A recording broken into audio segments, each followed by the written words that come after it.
Painted painless learning. હાલો ધ્યાન રાખો અહીંયા. હવે હું કીધું ભાઈ એક કાટકોણ ત્રિકોણ કીધું. કાટખૂણાની સામેની બાજુના કર્ણ કહેવાય. શું કહેવાય બચ્ચાઓ? હવે બાકીની બે બાજુમાંથી ગમે ને પાયો ને ગમે ને વેધ કહી શકો. તો આપણે એને પાયો કહીએ અને આને વેધ કહીએ, બરાબર ને? હવે આપણને શું કીધું ભાઈ?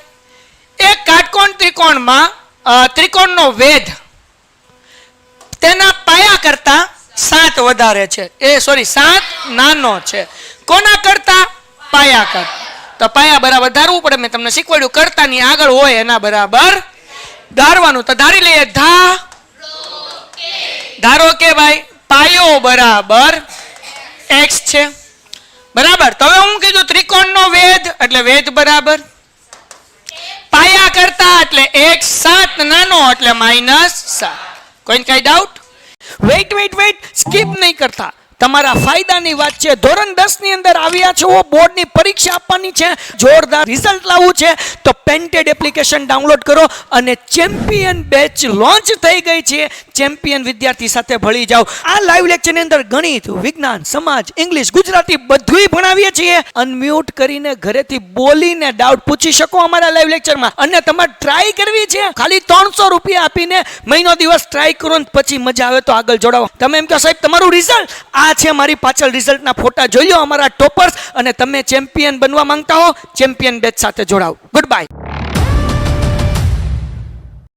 કેમ ખબર પડે સાહેબ કોના બરાબર ધારવું? તો કરતાની આગળ પાયો છે તો એના બરાબર x ધારવાનું.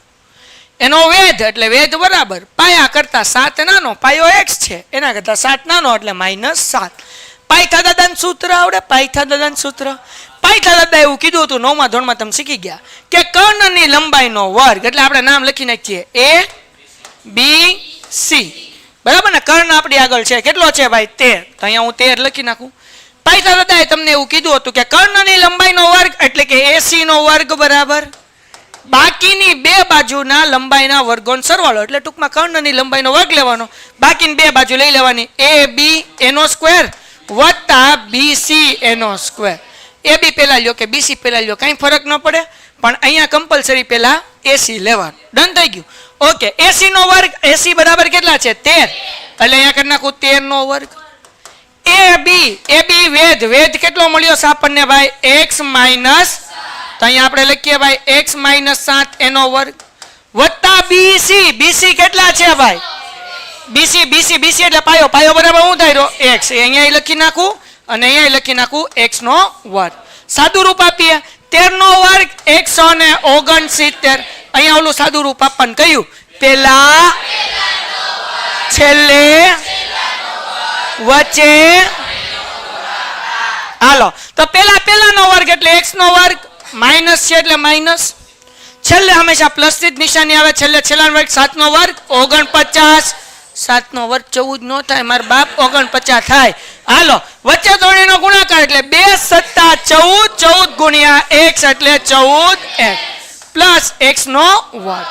ડન થઈ ગયું? ઓકે. હવે જુઓ ભાઈ આ x નો વર્ગ પ્લસ માં જ છે ને? કેટલી વાર છે? 2 વાર. એટલે આપણે લખી નાખીએ 2x નો વર્ગ -14x એમનમ વત્તા 49 એમનમ. આ 169 પ્લસ છે, આ બાજુ આવે તો -169. અહીંયા શું મૂકી દઉં?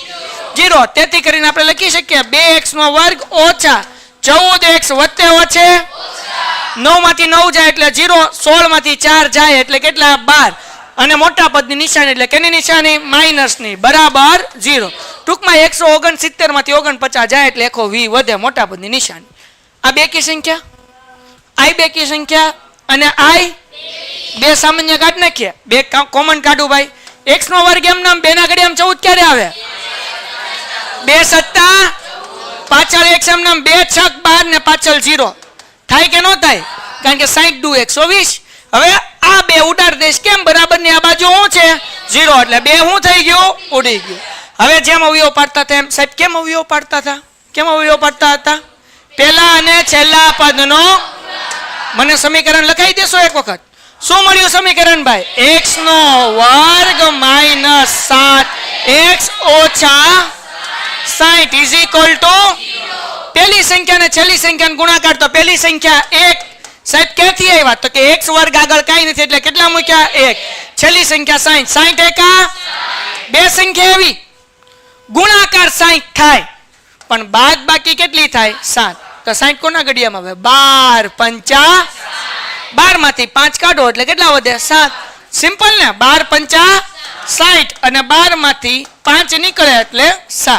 હવે જેમ કરતા થાય એમ શું કરવાનું ભાઈ x નો -12x પછી 5x -60 બરાબર ઓછે ઓછે બોલો આમાં કોમન શું નીકળે બોલો ઓકે એટલે x કોમન નીકળ્યો તો શું આવશે x માઈનસ વત્તા આ કાઉન્ટ એમ નામ x -12 બરાબર 5x માંથી x અંદર ઘૂસી ગયો કોણ વધ્યું 5. બે સરખા કાઉન્ટ્સ ને કેટલી વાર તો શું આવશે અને આનો એક કાઉન્ટ x + 5 બરાબર હવે કાઉન્ટ ઓપન કરીને હું મૂકશું 0 એટલે શું મળશે x + 5 બરાબર -12 છે આ બાજુ આવે તો x નો જવાબ કેટલો આવ્યો 12 ઓર અહીંયા +5 છે આમાં આવે તો x બરાબર - હવે પાયો જે છે માઈનસ માં શક્ય તેથી x બરાબર કેટલા મળે ભાઈ 12. મતલબ એવો થાય કે પાયો જે છે એ x છે અને એના બરાબર મળે 12 અને વેધ જે છે એ શું છે ભાઈ વેધ x - 7 એટલે 12 - 7 બરાબર અને અહીંયા આપણને સેમી આપ્યું એટલે અહીંયા સેમી લખવાનું ને અહીંયા સેમી દાખલો થઈ ગયો પૂરો. ડન છે ઓકે. છેલ્લો દાખલો ઓલો કુટીર ઉદ્યોગ વાળો કર્યો હતો ને સેમ પાછો એની જેવો જ તે જોવો શું કહ્યું એક કુટીર ઉદ્યોગમાં એક દિવસમાં કેટલીક માટીની વસ્તુ બનાવે છે કેટલીક કીધું એટલે હું ધારી લેવાનું x તો અહીંયા લખીએ ભાઈ હાલો બધાને બોલવાનું છે છેલ્લો દાખલો એનર્જી થી હો ભાઈ થાકી નહીં જવાનું. ધારો કે કુટીર ઉદ્યોગની વસ્તુ બરાબર x એટલે એક દિવસમાં ઉત્પાદન વસ્તુ બરાબર કુટીર ઉદ્યોગની ઉત્પાદન વસ્તુ એક કુટીર ઉદ્યોગમાં એક દિવસમાં કેટલીક વસ્તુઓ બનાવે છે અથવા તો કુટીર ઉદ્યોગની બનતી વસ્તુ બરાબર x એટલે ભાઈ x વસ્તુ બને છે એટલે કે 50 વસ્તુ બનતી હશે કે 100 બનતી હશે કે 60 બનતી હશે કે 22 બનતી હશે એવું ન આવે. હાલો આગળ પછી શું છે ભાઈ એક નિશ્ચિત દિવસે જાણવા મળ્યું કે પ્રત્યેક વસ્તુની ઉત્પાદનની કિંમત તો અહીંયા હું લખું છું કિંમત બરાબર શું કીધું તે દિવસે ઉત્પાદિત વસ્તુ કેટલી હતી x બમણા એટલે કે 2 3 વધુ હતી એટલે +3 સમજાણું. હજી એકવાર શું લખ્યું તે દિવસની ઉત્પાદિત વસ્તુ કેટલી ધારી આપણે x બમણા કીધું એટલે કેટલા મૂક્યા 2 અને હું કીધું 3 વધુ એટલે +3.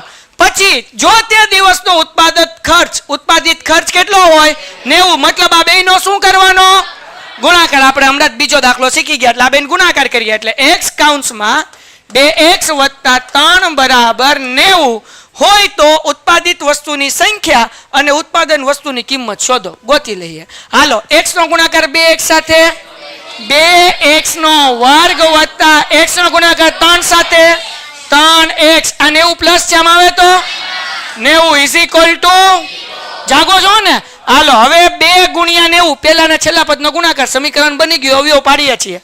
આ બેકી સંખ્યા આ એકી સંખ્યા અને આ બેકી સંખ્યા એટલે 2 કોમન ન નીકળે કારણ કે વચ્ચે 3 છે એટલે જો 3 બેકી સંખ્યા હોત તો 2 કોમન કાઢત અહીંયા નીકળશે નહીં તો અવયવ પાડ નાખીએ ડાયરેક્ટ. પેલું પદ કયું છે 2 છેલ્લું પદ કયું છે 90 બે સંખ્યા આવી ગુણાકાર 180 થાય પણ બાદ બાકી 3 થાય. હાલો આપણે અવયવ પાડીએ અવયવ ઉભા રહ્યો પછી ગોતી લેવું હું એ જોતો તો દાખલામાં ભૂલ નથી ને. હાલો 180 ભાગ્યા 2 90 × 180 45 × 90 15 × 3 = 45 3 × 5 = 15 ને 5 × 5 તો 5 × 3 = 15 3 × 6 = 6 × 2 = 12 15 × 12 મળી ગઈ ને બે સંખ્યા 15 × 12 180 15 માંથી 12 જાય એટલે કેટલા વધે 3 આપણને બાદબાકીનો જવાબ કેટલો જોવે 3 તો મળી ગઈ 5 તેરી 3 દુ 6 અને 6 દુ 12 તો હવે 15 ગુણ્યા 12 કરો એટલે 180 અને 15 માંથી 12 માઇનસ કરો એટલે તો જ્યારે જ્યારે તમે અટવાઈ જાઓ ત્યારે શું કરવાનું અવયવ પાડો એટલે તમને ખબર પડે હાલો શું કરવાનું ભાઈ 2x નો વર્ગ એમ નામ વત્તા શું મૂકવાનું 15x પછી 12x માઇનસ 90 બરાબર વચ્ચે નિશાની કઈ વત્તેઓ છે આ બેયમાં કોમન શું નીકળશે શું કોમન નીકળશે x તો હું x કોમન કાઢું ભાઈ તો શું આવી ગયું 2x વત્તા 15 માઇનસ અહીંયા તે 2x વત્તા 15 બરાબર જે પેલું કાઉન્સ મળ્યું બીજું મૂકી દેવાનું પછી 12x માંથી અંદર ગડી ગયો x અને 2 તો શું કરવાનું 2 ના ઘડિયામાં 12 ક્યારે આવે 2 છક તો 12 કેટલા મૂકવાના 6 2 સરખા કાઉન્સ છે કેટલી વાર તો શું કરવાનું 2x વત્તા 15 આનું એક કાઉન્સ x માઇનસ 6 બરાબર કાઉન્સ ખોલ નાખીએ બરાબર મૂકી દે 0 બોલો ફટાફટ 2x વત્તા 15 બરાબર 0 और x माइनस 6 बराबर वत्ता 15 से आ बाजू है तो 2x माइनस 15 और x बराबर माइनस 6 आम आवे तो हालो हजी छेल्लू स्टेप 2 गुणाकार છે આ બાજુ હોય તો x बराबर माइनस 15 ના છેદમાં 2 और x बराबर હવે x નો જવાબ જે છે એ માઈનસ માં શક્ય તેથી x બરાબર 6 મતલબ એવો કે ઉત્પાદિત વસ્તુ 6 હોય ઉત્પાદિત વસ્તુ અથવા તો બનતી વસ્તુ જે લખવું x બરાબર કેટલા મળે ભાઈ 6 અને એની કિંમત કેટલી મળશે બેટા તો કિંમત બરાબર કિંમતનું સૂત્ર શું છે 2x વત્તા 3 2 એમ નામ x ની જગ્યાએ 6 વત્તા 3 શું આવશે 2 છક 12 માં 3 ઉમેરો એટલે 15 દાખલો થઈ ગયો પૂરો એનો મતલબ ઉત્પાદિત વસ્તુ 6 હોય તો એની કિંમત કેટલી હોય 15 ડન છે અહીંયા આપણો સ્વાધ્યાય 4.2 પૂરો Painted Painless Learning